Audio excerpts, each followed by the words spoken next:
नमस्कार दोस्तों। सोचो ये हर भारतीय के लिए कितनी गर्व की बात होगी जब उसको हजारों किलोमीटर दूर किसी देश में रहते हुए ये पता चले कि वहाँ पे एक ऐसा स्कूल है जहाँ पे स्कूल के स्टूडेंट भारतीय संस्कृति और भारतीय संविधान के लेखक डॉक्टर भीमराव अंबेडकर के बारे में पढ़ते हैं, बारे में जानते हैं। वो उनसे बहुत ज्यादा प्रभावित हैं और उनके दिलों में उनके लिए बहुत सम्मान है। आज इस वीडियो के माध्यम से मैं आपको एक ऐसे इंसान से मिलाऊंगा जो 1993 में हंगेरियन पार्लियामेंट के मेंबर रह चुके हैं और उस समय भारत के रक्षा मंत्री रहे जॉर्ज फर्नांडिस के इनविटेशन पर भारत यात्रा कर चुके हैं। वो अपनी यात्रा के दौरान भारतीय संस्कृति, भारतीय इतिहास को बारीकी से पढ़ते हैं, बारीकी से समझते हैं और वो उस समय भारत के समाज में व्याप्त एक कुरीति, जिसको हम बोल सकते हैं एक भेदभाव, उच्च वर्ग और निम्न वर्ग के लोगों में जो एक था, वो उसको भी समझते हैं और इस भेदभाव को वो अपने खुद के देश में रोमन लोगों के साथ हो रहे भेदभाव से काफी हद तक रिलेट करते हैं और वो एक डिसीजन लेते हैं कि इस भेदभाव को किसी तरह कम किया जा सके। जब वो अपने देश में वापस आते हैं तो वो एक नहीं बल्कि तीन तीन स्कूल खोलते हैं उन लोगों के लिए, उनके अधिकार के लिए, उनके राइट्स के लिए, और इन स्कूलों को नाम दिया जाता है डॉक्टर भीमराव अंबेडकर स्कूल।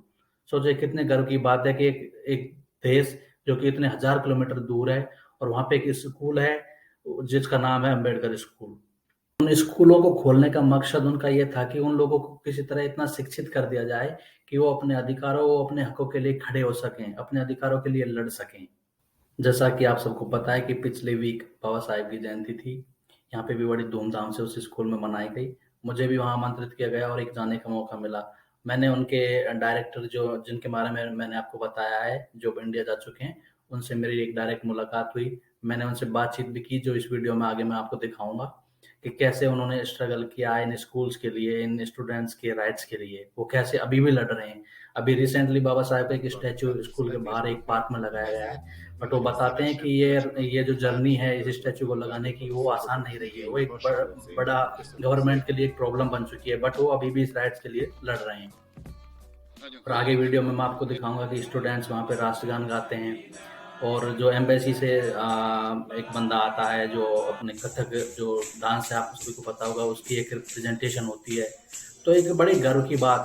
तो बिना देरी किए हुए करते हैं वीडियो की शुरुआत और चलते हैं स्कूल और मिलते हैं वहाँ के लोगों से।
Hi. Hi. So I would like to know that when did it happen for you to go to India first in your life? First, Yeah. it was the beginning of the 90s. I was young at that time. I was a member of the Hungarian parliament. It was a delegation of parliamentary people, not only from Hungary, but from Eastern Europe, Lithuanians, Polish, and so on. It was an organization of George Fernandez. He was Minister for Defense in India, and this was a conference about freedom of Tibet. And I was already a Buddhist at that time. I didn't know about Dr. Ambedkar at that time, but I participated in different Buddhist organizations, and that's why I was invited in that conference.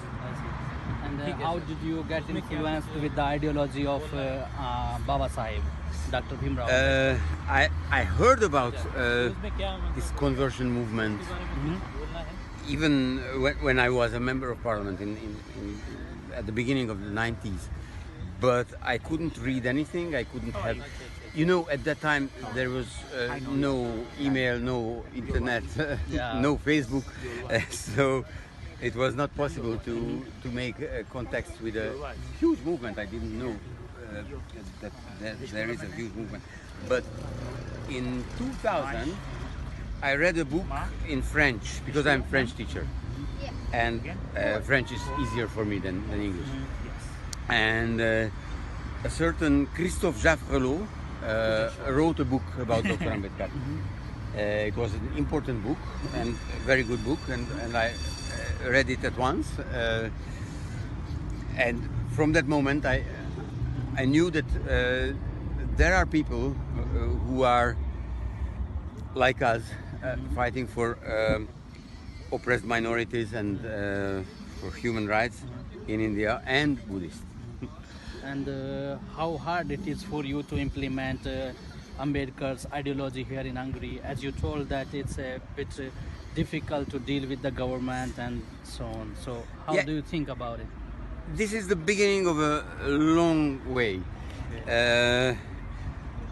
Imagine what was the situation around Dr. Ambedkar in the 20s, the Mahat Satyagraha and so on. So when he wanted to organize people who were, most of them illiterate, not knowing anything about politics and human rights and so on, it should be very difficult with them. But he did what he did. I see. So this is the phase where we are now in Hungary. And do the students here learn something about Indian culture or in this school? Yes, I can be proud because our students are the only high school students in Hungary who learn regularly about India. Not just about Ambedkarite movement and class system, but about the several thousands of years of Indian culture and history. Not all of that, but many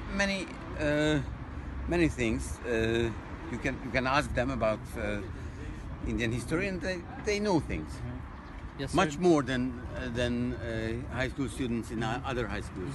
Yesterday I was very excited about knowing this school because until some days before I didn't know about it, and I got to know about this from Sajjan, and then I got connected to you on Facebook, and I came here today, and really thank you very much for the invitation, and thanks for taking Thank you. the time.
Tava Shubha Shishama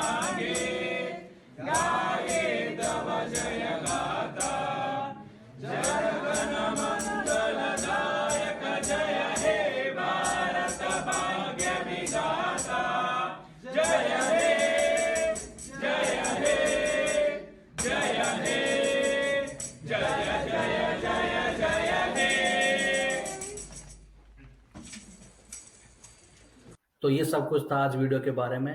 I hope कि आपको ये video पसंद आया होगा। अगर आपको पसंद आया तो प्लीज वीडियो को लाइक करें और चैनल को सब्सक्राइब करें। आगे भी मैं यूरोपियन कल्चर को एक्सप्लोर करूंगा और आपके लिए यहाँ वीडियो अपलोड करता रहूंगा। तो नेक्स्ट टाइम मिलेंगे हम ऐसे ही किसी वीडियो में जहां मैं आपको यूरोपियन कल्चर के बारे में दिखाऊंगा। तब तक जय हिंद।